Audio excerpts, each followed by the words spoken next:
Wojo Wojciechowski!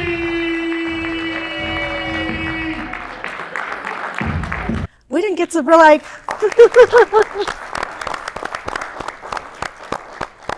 Thank you, thank you. We are so excited. Thank you all. You could have been anywhere and you chose to be here to support community engagement. Thank you so much for coming out. So Where the People Meet, again, is about community engagement. And many of you know I started Evanston Live TV back in, seems like a long time now, 2016. And then I felt, it's time to broaden it. It's time to expand. And I didn't want to be in front of the camera anymore. So, that'll come up later. But I wanted more perspectives, and I really wanted to involve the community more. Every political leader I've spoken to, they said community engagement is so needed. It's so needed right now. So I said, okay, then we need to do something. We need to do something. So I am happy to share this stage with these two beautiful men right here, Sebastian and Wojo. Tell the people a little bit about who you are. Thank you. And it's so fantastic to see the beautiful audience that we have in front of us. Thank you again for all coming. A little bit about myself. Born and raised in Evanston. This is a place that I've called home for a very long time. I started getting really involved in this community when I ran for mayor of Evanston back in 2020 to 2021. It was a fantastic experience, and since then, I've now become the president of Community Alliance for Better Government. I mean, I do this work. Yes. Thank you. I do this work because this community made me into the person I am today. And for that, I'm truly thankful. And it's the reason why you all are here too. You all care about this community, and the folks who are in this audience and are watching online are here because they care. So again, thank you all for coming. And I'm also joined up here by my good friend, Wojo. How you doing, man? I'm good. I agree. Thank you for coming. I'm actually been blessed by Malika when she interviewed me. I am affiliated with the American Legion Post 42 on Central Street, and I'm a true Chicagoan all my life. 22 years in the military, worked for the CTA, so I'm bound by the state of Illinois and Chicago. Lane Tech graduate, Triton College graduate. I love living in Chicago. I am been a member of the Post for 16 years. I've seen a number of different events transpire, both on the community level and community, state, and national level that involve everyday lives of different residents and how it affects them. And when Malika asked if I would consider being on the panel, I said absolutely, because bottom line, it's all about community activity. It's the involvement factor that if you want to have a vested interest in your community, you either speak up, act up, and it's not in a bad way, but it's just about that involvement that needs to be addressed. Definitely. Yeah. Unfortunately, one of our other co-hosts can't be here today, but we're going to continue having some of the difficult and sometimes uncomfortable conversations that we plan to have on this show. Yeah, we're dedicated to having many views, many perspectives, not just promoting one. So that is very, very important for the people who sit at this table, is to be accepting of that. Definitely. Yes. Mm-hmm. I mean, we're going to be covering issues, topics, again, that are uncomfortable, both that come from the national level and the local level. Because quite frankly, we've seen time and time again that there are things that happen on the national level that are completely intertwined and intersect with what's going on even here in this community on the ground. So we're here to have this conversation, whether or not we agree or disagree. Absolutely. I mean, the three of us come from different realities, whether by education or work experience or the affiliation of our communities. Like I said, I feel blessed that I've been invited. But yes, I think that it's something, it's paramount having community activity, and getting residents involved. We do have an awesome community here in Evanston. I want to say that this was sponsored by several right here. Just want to support community engagement. We really, really appreciate it. Definitely. Yeah. We have a percentage of our sponsorships that are going to climate action, mental health, journalism, and the arts.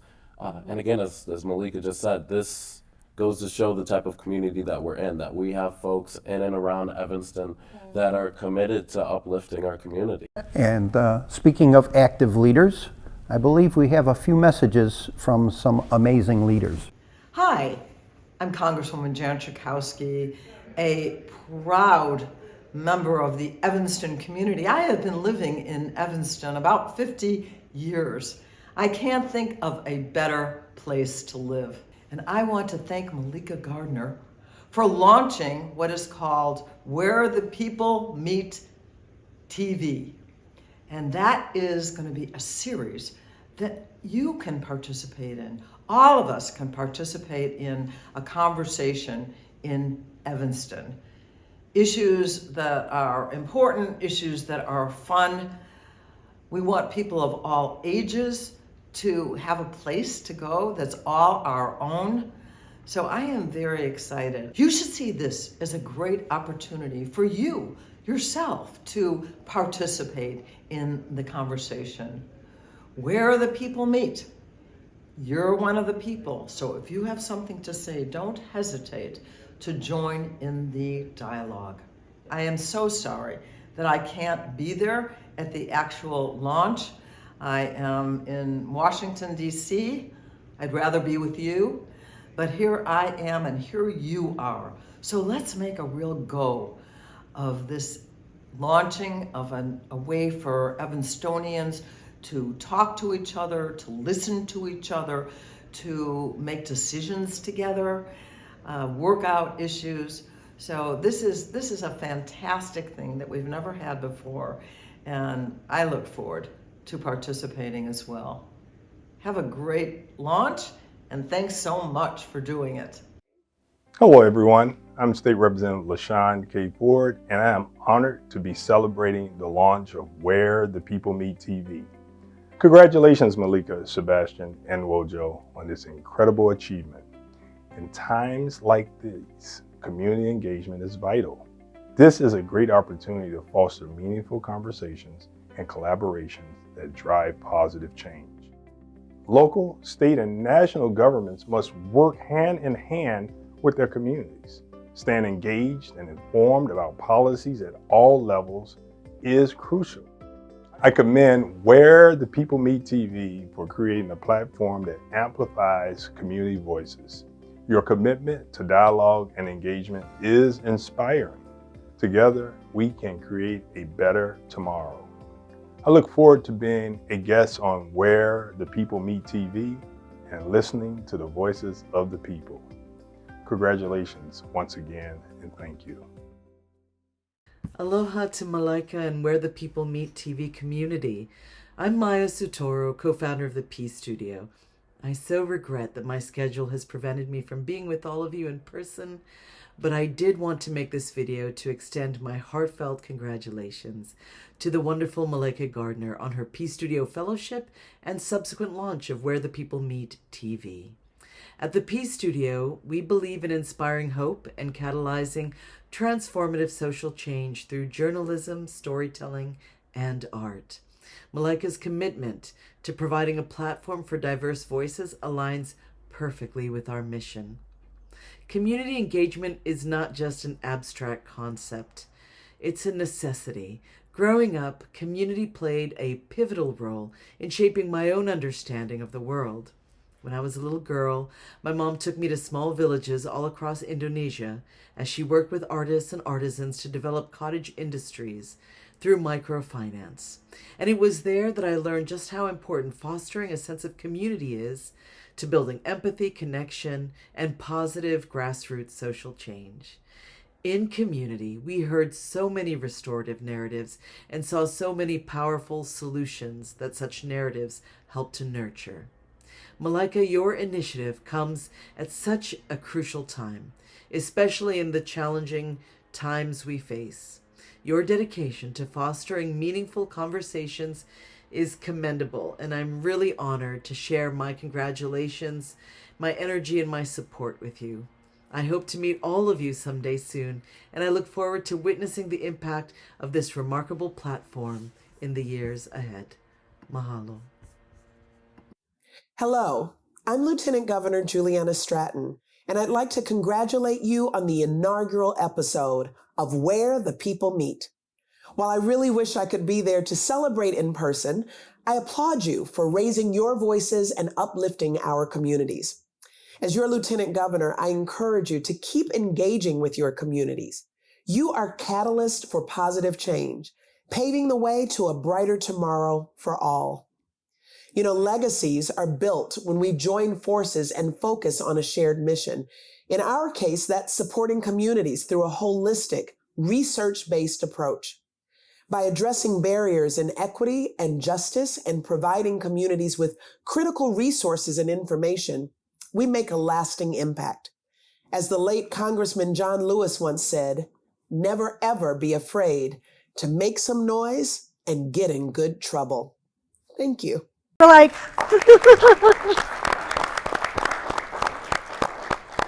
thank you.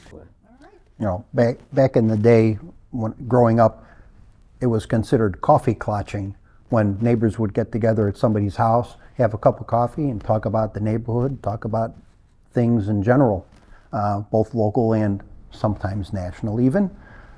And so, from our perspective, we want to know what's important to you. What do you talk about? What do you think about that you would like to have answers for? Well, I think one of the things that's really going on around the kitchen tables at home is backroom politics, because it seems to be running all of us. And we know the backroom politics have been going on since forever, but I don't know if it's because of social media, but now all of a sudden it's exposed. It's like a time period of exposure. Are you all finding that more and more people are starting to see how these decisions are being made, and it's not pretty. It's not fair to a lot of people. It's quite disturbing, and we even have it right here in Evanston. Yep. The backroom politics, I think that's going around everyone's table right now. Definitely. I mean, I always like to start off by connecting the national, state level, and local level as well, because some folks, see what's going on Fox News, CNN, and they can't really fathom that can happen in their own communities, especially in a community such as Evanston. Amazing the way the media portrays, whether good or bad, depending upon who's the subject of the story. Definitely. And I mean, I think that this is definitely a sore topic for some here in Evanston. It's a fresh wound, but we've had conversations over the last couple of months about Ryan Field and the development around there, commercial rezoning. And I mean, throughout that process, I mean, we saw a large scale movement starting way back in the summer of 2023, really pushing for a community benefits agreement with the university. And I know that wasn't something that they had planned to put on the table. And then it wasn't until that public pressure really grew for that to happen, to where we saw negotiations that were happening with only a handful of elected officials. There were some elected officials that talked about not even being involved at the table. And then resident input really wasn't put forward until the 11th hour, about a couple days before that agreement was ultimately signed by City Council. So I mean, like this type of behavior is quite evident at the local level as well. Yes, with the stadium, I must say, when they first brought it up, I was actually excited about concerts coming to Evanston. I was on that side of it. But when I saw how the dealings were going to make it happen, I didn't like that. I didn't like that. Yes to having concerts, because I think it'll be great for the city, and I personally like going to concerts. So I'm I'm looking forward to being able to possibly walk to a concert instead of having to drive and park and all that. And I think it'll be very, very exciting for Evanston. But the backroom dealings, I mean, it was pretty blatant from our former corporate counsel lawyer, Nick Cummings, going to the federal court to block us out of making any decisions. And in regards to Northwestern, so that Northwestern could do whatever Northwestern wants to do, and they never have to consult with us. And no one knew that that was happening. No one knew that that was even going down. But it took for some community engagement, 3 active community members, and Alderperson Claire Kelly showed up at that court and blocked them and shut it down, because that was going to be a very hard decision to change. And the judge was even like, I don't feel comfortable with this decision. Like, what is this? So she dismissed it, but it was very disturbing how that played out and who was in those negotiations that sent Nick Cummings to those meetings, to the federal court to do that. Who instructed him to do that? Who's his boss? Who told him that he could do that? Gave him the authority. Gave him the authority to cut the people of Evanston out, the committee out of any decisions that Northwestern would make. That's when I started having a problem with it. But other than that, I am excited about the concerts. But I didn't like how it was being played.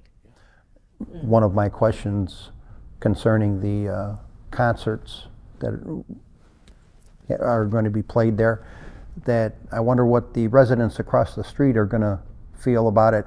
Are they going to feel the same way as some of the residents across the fairway when Post 42 had concerts?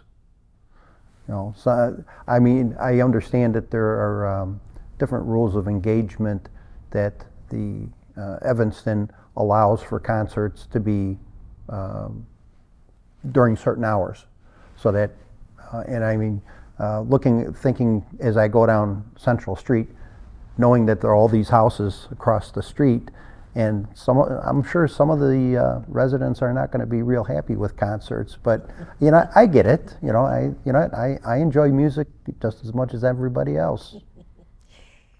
Yeah, I used to live directly across the street from the stadium, so the Star Spangled Banner was in my bedroom when they would rehearse, and it is loud. It's like the person is standing there over your bed. Did you stand up and salute? Almost, right? Yes, it gets very loud. So, but hey, it's a done deal, pretty much. Yeah, and I mean, I'll also chime in and say that I felt, at least from the experiences that I had from talking to a number of residents that live nearby, that this really wasn't, we don't want Northwestern to build a new stadium. A lot of it had to do about the actual rezoning of the area itself, to go from a U2 district, which is the university district, to a commercial district, to where that there were a number of new things that Northwestern would be able to do. And I mean, even in that community benefits package that had come out, and there were a number of residents that would read through it and say, well, look, the language on here really shields Northwestern from a lot of legal liability from anyone coming and suing them because of the concerts, and then puts it on the city of Evanston. And it really wasn't until those residents were actively being engaged in the process, Right. to where some city council members said, wait a minute, okay, that's a little bit too much for us, and we don't want to then be responsible for opening that Pandora's box and not being able to close it after. Fiscal responsibility. Definitely. Yeah, that stadium, that got pretty dirty and ugly. But if you all have driven by, it's pretty much demolished. it's gone Isn't it like pretty much done? So it's going up, it's going to be going up pretty fast. But I think it woke a lot of people up in the community. Definitely. All of the dealings, the decisions, the backroom deals, I think it started waking people up in the community. And then we got some hot topics happening right now. The stadium's a done deal, but that lets some people know you better start paying attention. So now we got 909 Davis. Yes, yes. I mean, and we have a special guest that's going to be coming on soon to talk about it some more, and she's going to be able to give some really great input on it. Yes. But I mean, we've seen, again, time and time again, and this is another issue where there's that lack of community engagement, that lack of transparency, right? And actually working with the community. I mean, we had this JLL contract, and that is a contract with a leasing realtor that was done behind closed doors, and ultimately was ruled by the Illinois Attorney General that was invalid and it was a violation of the Open Meetings Act, which again, that residents should have been aware of this agreement. And you know, apparently we were a million miles away from it being an Open Meetings Act violation, but we arrived there. For the Attorney General to get involved, that lets you know something's going on in Evanston. Something is going on. Pretty serious Yeah. allegations. And it takes for residents getting involved. I believe that was Mary Rosinski who got them.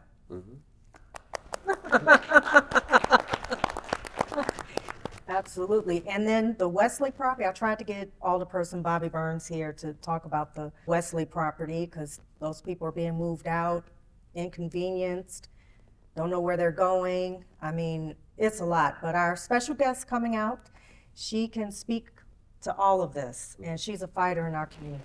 Absolutely. I'm excited. Yes, Definitely. yes. So let's get her out here. So we're going to go to break and thank our sponsors, and we'll be right back.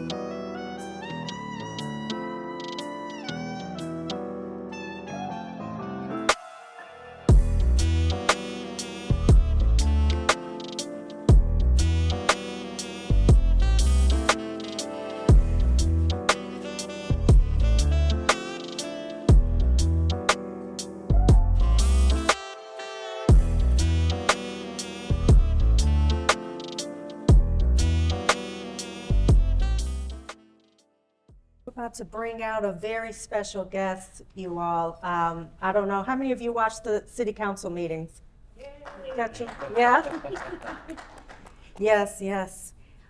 I love watching the city council, one, you know, because I want to know what's going on, you get the information, but I love seeing strong leaders. I love it when they care about us and they go in there and they fight for us. And this special guest that we're bringing out today is one of those people I love to watch on city council because she's always fighting for us, always fighting for that transparency. Amen. Absolutely, absolutely. So without further ado, we're going to bring out Alderperson and National Vice President of the city's League of Cities, which she'll come out and explain that. She just got appointed, which is a huge deal. Claire Kelly. Thank you.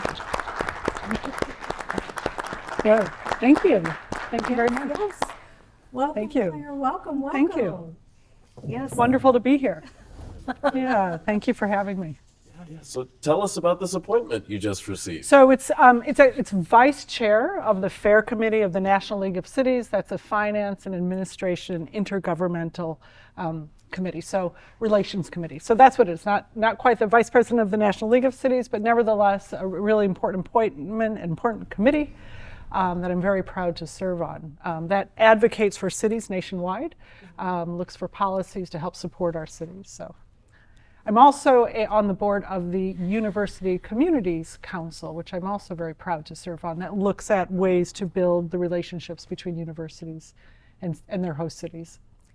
Well, I can understand why you're part of the whole finance for the nation because you break down the Evanston city budget with a fine-tooth comb. Like you're like, why are we spending this much money on this? We're spending this on consultants. What are we doing? What are we doing? I love it. I love watching you break it down. I will say too, you come from a unique perspective none of us here are elected officials, and you are on the ground for a lot of these conversations and complex and, often controversial conversations that we have here in the city of Evanston. And we just touched a little bit about, JLL contract. And again, that's Jones, Lang, and LaSalle, about that contract. Can you tell us a little bit about how we got here Okay, we'll cut right to that, Chase. Okay. Where we are right now. But I did want to sort of dovetail a little bit on your mentioning budget, because really everything is so involved with budget, and it's so important. Everything, that really is the sort of the blueprint for our city's priorities and how we operate. So it's so important to be involved in the budget process, and JLL definitely, and where we've gone from there. It has an enormous impact on our budget. So the JLL contract, so that came about back in October of last year, and I was really broadsided by this. It was in a closed session. I think I can say this now because it's come out. In a closed session, this was brought to us by staff, this idea of directing our city manager to engage with JLL to go out and look at buildings to lease for the city. And we'd never spoken about this before, so I thought, wait a second, should we have this discussion first publicly to determine whether or not this is something that is of interest and necessary? It really concerned me because I knew once we contracted with JLL, that train was going. And likely, next thing we know, we were going to be, recommending moving the city out. And sure enough, that is what transpired very quickly. It came to just one special order of business, which really, really surprised me. And that was a no-bid contract. And yes, that was not ratified publicly. So when you make final decisions like that, you really have to bring those back. And it doesn't matter if there's money involved or not. Those final decisions have to be ratified publicly. And so that didn't happen. That was of deep concern to me. I'm glad that there was a resident who, picked up on that in the media and, doubled down to really make inquiries with the Attorney General's office as to how that transpired. So that should have been a bid contract. There's a lot of reasons that you want a contract like that to go out for bid. The commission, for example, there's huge commissions involved in that. And a lot of times there's competition on commissions or how much they'll throw back at their client. When you're talking about such a large scale lease, again, commissions that well exceed $1 million. So usually what I've learned is that, that is one of the things that they compete with. Well, we'll return 20% or 30%, sometimes up to 40% of a commission will be given back to the client. So there's a lot of reasons, and there's the whole process of, anyway, there's a lot involved. And definitely, in my opinion, we should have put that out for bid, and we didn't. When you mentioned about the giving back, back in my younger era, they used to call that kickbacks, which I'm not sure if that's exactly the same thing or what you're discussing, but it's a lot of different associations of the use of words. Growing up as a young man versus now, that's like I mentioned about the need for transparency, because we backroom dealings are not the normal. Right. I don't think it's quite, so it sounds like sometimes they call it throwback, but I think kickback is often done sort of it's associated with an illegal transaction, whereas this is something under the table. And this isn't usually. So I did ask. I sent right out. I said, are we going to be, has JLL offered any percent back to the city? Did anybody ask? And I just got a no for an answer. But that's a little more par for course in terms of, from my understanding, when folks bid on contracts. That's some of the language that's in there. It goes back to the client, not back to an individual, but in this case it would be the city. And we still don't know what the commission is, and that's also a problem for me. We should know. We're the client. We should know what the commission is that JLL is getting from, I think it's called Red River, the property owner of 909. And there's a reason for that. It could be a conflict of interest if you don't know. Absolutely. You want to know what they're getting. I'm still kind of stunned and shocked that we still don't know. I asked for that too. And I'm not saying it's anything, but this is basic information that you give your client. And right. So I'm a little bit surprised that, that we haven't. We used to have the saying about can't tell the players without a scorecard. Right. So are we looking to purchase that building, or are we just? So no, so JLL negotiated a 15-year lease, which is for our temporary relocation. If you ask me, there's nothing temporary about a 15-year lease. It's a 15-year lease with a 7-year opt-out at $8.8 million. So we're committed, out of the gate, even if we decide not to go there after 1 year, upwards of $20 million. So, and anybody will tell you, like right now, this is the weakest the office, the market for office buildings has been in decades and decades. It's a tenant's market. So if we needed a short-term lease, that's available. And so JLL brought back what were called preliminary responses to an RFP for office space, and these were you're supposed to take those then kind of negotiate and get a better deal. Well, we didn't. We just took, here's the 3 responses, and we went with what was in essence sort of the cheapest in terms of 15-year leases, as opposed to saying, okay, we really need something shorter. Can we get something, and negotiate back and forth. I know Rotary. Well, there are options to go short term, absolutely. So, so this is, I'm extremely concerned about this. I think it's also. Yeah, so your question about are we going to buy it?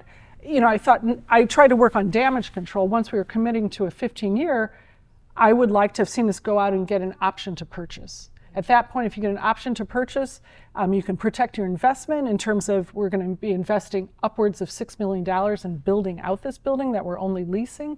So an option to purchase is something that we could have negotiated. I'm sure we could have negotiated if we had said, listen, we'll only sign this lease if we can have an option to purchase, but there just wasn't the will to do that. So I'm certain, again, given the environment for office space, that is something that would have been available to us, and that would have helped protect our investment. Yeah, and I want to add too. I mean, we're talking, especially with the show that we have right now, about community engagement, right, and participation in local government, and going back to what Rojo was talking about earlier, the idea of kickbacks.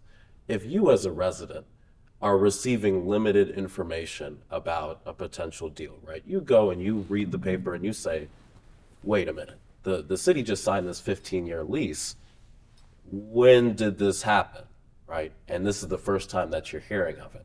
And there's not a lot of information that's available to you as a resident, and there's not, when you ask those questions, whether it's at city council, to your elected officials, and you're not getting an answer that's relatively in detail, that leads to a lot of rumors circulating. You have folks that believe, well, is this a little bit more malicious with their intent? And when I do have conversations with elected officials and we talk about this type of behavior by some folks that are in our community, and I try to push back and say, well, look, you've created an atmosphere where folks have to fill the void of a lack of information. And that can often be done with things that they hear from their neighbors, that they hear from other folks in the community, because there is that lack of information.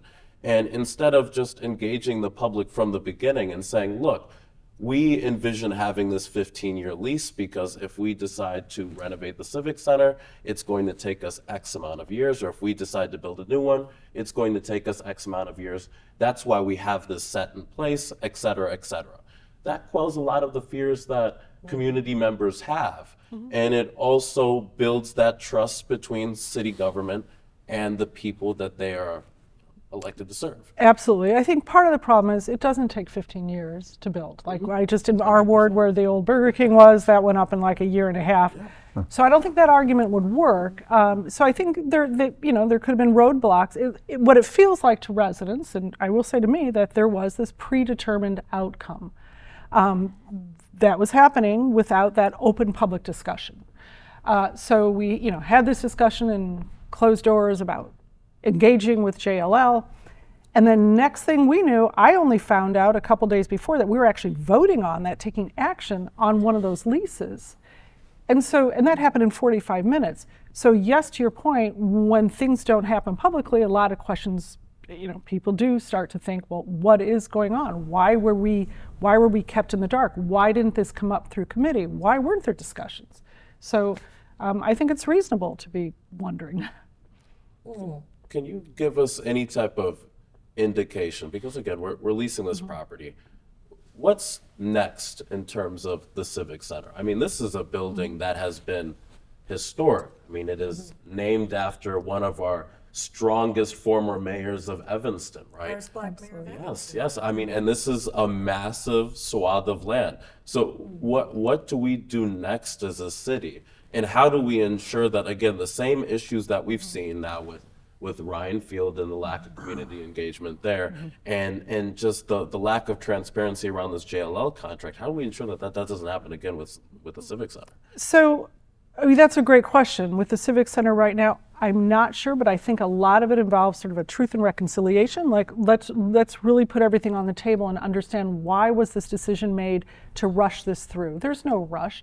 What are the real costs in rehabbing the Civic Center? So I don't believe it, for us to remain there, that it takes $65 million. I know there's a lot of government, from the National League of Cities, I know there's a lot of government grants right now, federal grants for reimbursement for installation of geothermal. We weren't given any of those sort of numbers in terms of real costs that we could have saved. And, you know, I got into this, I had never planned a long time ago of ever being a council member, but because of the way the city was spending money, that I didn't feel was really reflecting our interest here in protecting the city and protecting so that even, you know, middle class people can remain here.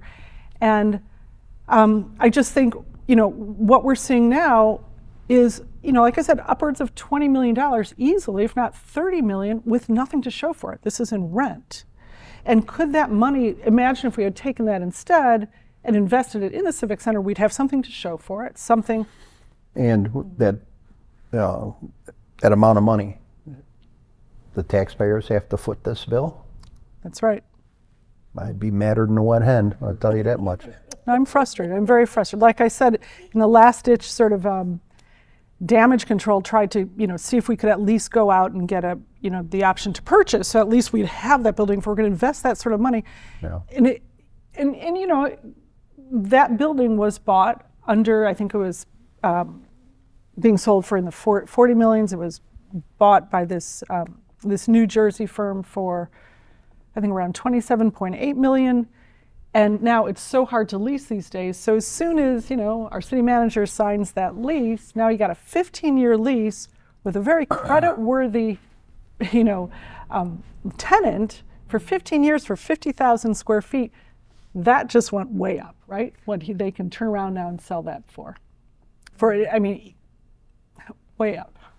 Yep. So over 10 million easily in a profit on top of what they bought it for, if not more. So, yeah, you know, I would have preferred that we had looked at the Rotary. At least, you know, they're a partner in our community. They actually pay property tax. We know they're not going anywhere. It would be nice to have supported Rotary, but I still question whether we really needed to leave at all. And again, I'm always looking at that bottom line for our taxpayers. People are struggling here. People want to remain here. People remain here. You know, they'll stay in Evanston, be house poor or home poor just to stay in this lovely community because we all care about it so much. But it's getting harder and harder, and you know, people are leaving because it's so costly. So, yep. I mean, the 909 building is a beautiful building. Mm-hmm. I've been in there, but I am concerned with how it's going to impact the residents in terms of the taxes, and it just seems so unnecessary. We're always rushing. Right. What's the rush? Rushing. Like, what is the rush? They rush to reparations. They rush to Robert Brown. They rush to. It's like always a rush. I don't understand that. Why we can never take the time to look at all options, different choices. Absolutely. That's going to be best for the residents. But right. There was no reason to have rushed this. What's going on with the Wesley property? Yeah, so Wesley, that's a very disturbing and upsetting situation. I think you probably know that the residents were given a notice by our city manager over a month ago now, and they were told that they had to, that the city was requiring that they vacate immediately their homes. And nothing before that, just this letter that showed up at their doors that they had to vacate immediately. So that's, you know, was very, as you can imagine, that would be traumatic, right? To be in your home and suddenly told with no warning ahead of time. So this is deeply concerning to me. There was no court order for this.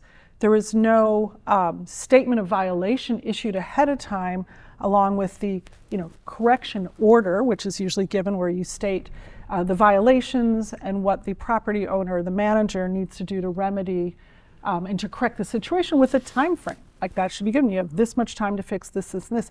I haven't seen that. A month ago, I emailed a list of these questions asking for all the for the correction order, for the statement of violation, for the inspections, and I haven't received anything back. So I'm very concerned about the way this transpired. Normally there's a court order. Normally, like I said, there's a P&A, a property needs assessment of what needs to be done. I've seen none of this. The residents haven't seen this. Why, as a city who we're all about affordable housing and about our low-income residents and protecting our Evanston residents, why, as a council member, weren't we solicited, asked to provide funding to help, whatever repairs were needed? We did, we were asked to pass, to approve $4 million for the same management, which was HODC, to build a new building on Church, yet we were never asked for funds to help do the necessary repairs on these 3 buildings where tenants are currently living. Some have lived there for 20, 30 years, and they're suddenly on a dime being asked to vacate. So I don't think this process, I'm very concerned about this process. I'm very concerned about the residents. I mean, it's incredibly traumatic, and I don't understand how the city you can't just go up and give someone a letter and tell them they have to vacate. And this is considered eminent domain? It looks like that. It feels that way, but that's not what they're using, is eminent domain. But I don't know. For people that don't understand what eminent domain is, like Comiskey Park, when they wanted to build across the street in Chicago, they said eminent domain, and all these houses, people were given nowhere near what their houses were worth in order to build the cellular field. Right. So, I mean, some folks have speculated that it feels a little bit like eminent domain in disguise, but it is. I mean, I don't think it's lost on anybody that it's in a TIF area. But either way, I know there are some, definite structural problems. But and that was a month ago, the residents were given this letter that you have to vacate immediately. Here we are a month later, so was it? Did they need to vacate immediately? So, so this is, I'm deeply concerned about this situation also. So who wants that property? And I've spent a lot of this issue in particular has been extraordinarily close to me. I mean, I lost a best friend who would be in the same group of individuals. These are lower income Black residents who are in their late stages in life. I mean, they are cashing their Social Security checks, and this is the place that they can afford in Evanston. I mean, there are folks that are living in that building that have lived there for 3 generations. And throughout this process, it is incredibly traumatic that these folks, where some of them have no support systems whatsoever, and now they're tasked with the burden of, what do I do with my life? I'm 70 years old, and I pay, $500 a month to live here. I can't live anywhere in Evanston with $500 a month, let alone live anywhere in Chicago or around the Chicagoland area for that price. So if my family is not here, where do I go? And talking to these residents, again, who have been great members of the community. I mean, this is an area of the city that has had problems consistently, and they've cleaned up their community and they bonded together as a family. And again, going back to this lack of communication or community engagement, where you have residents who live there that truly don't understand what is going on and say, why do I need to move?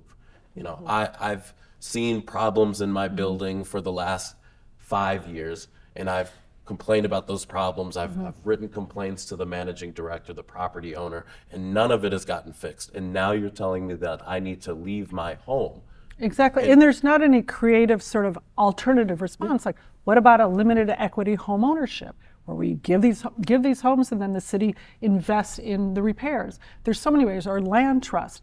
but we're just looking to just shove them out, and again, on a dime, without going through the steps of, like I said, a statement of violation along with the corrections and a time frame by which it needs to be done. None of that happened. It was just like, you got to get out now.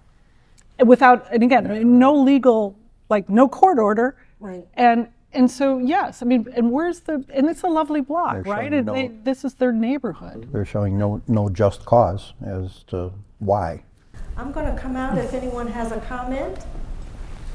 Oh, yeah. Of what America has done. And Evanston is really not any difference in terms of urban removal. Back in the 60s and 70s, they referred it to as urban removal. And that's what I'm hearing again. And this is another example. We did it with the indigenous people in this country, and now we're doing it again in small communities, large communities. So my issue is, and I know you've got the details, how do we stop that? What do you do to because this is ongoing historically. And people of color, low-income people experience this on an ongoing basis throughout the country, not just Evanston. Thank you. Thank you. That's a great question. And I think part of it is this. Thank you all for hosting, these shows. And Malika, you've always done such a really stellar job of getting information out and perspectives out to the public. I think that's definitely a key to all this, is making people aware. Well, I think so I think it's about educating. We don't have to. So, for example, I mentioned limited equity home ownership or land trust. There's a lot of type of zoning and ways that we can approach these situations, but I think people need to be educated about that so that we can make these sort of demands on our government. There are ways, and I think it's also about demanding transparency. And I think it's about having people sitting elected who are really about transparency. And I know that's a tough piece to say, make sure we have folks elected who are committed to that. But I think in large part it's about educating the community about options, to your point, so that we don't continue to drive out our lower income, our Black and brown population from Evanston. That's in large part why I ran, because I could see the demographics changing quickly, expenditures that made no sense in terms of Evanston, the interests of Evanston residents. So I don't know if I exactly answered your question, but I think it does take all of us together. It really does. Thank you so much, Claire, for joining us. It was only right to have the First Ward Alderman, because we're in the First Ward right now. So thank you so much for joining us. Thank you. And we will definitely have you back. Oh, thank you. And thank you for fighting for the people always. Thank you all. Thank you for all you do. Okay, and we'll be right back. Thank you. Sure, thank you.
Again, want to thank our audience for being here and providing some fantastic questions for us to talk about. Yeah, those are some good questions. I know. And it often, again, going back to the roots of this show, is community engagement and making sure that people feel like they can ask these types of questions. And even though that they may be uncomfortable, a little bit difficult, that again, that we're still having them. Exactly. You are bound to ask questions of your leaders.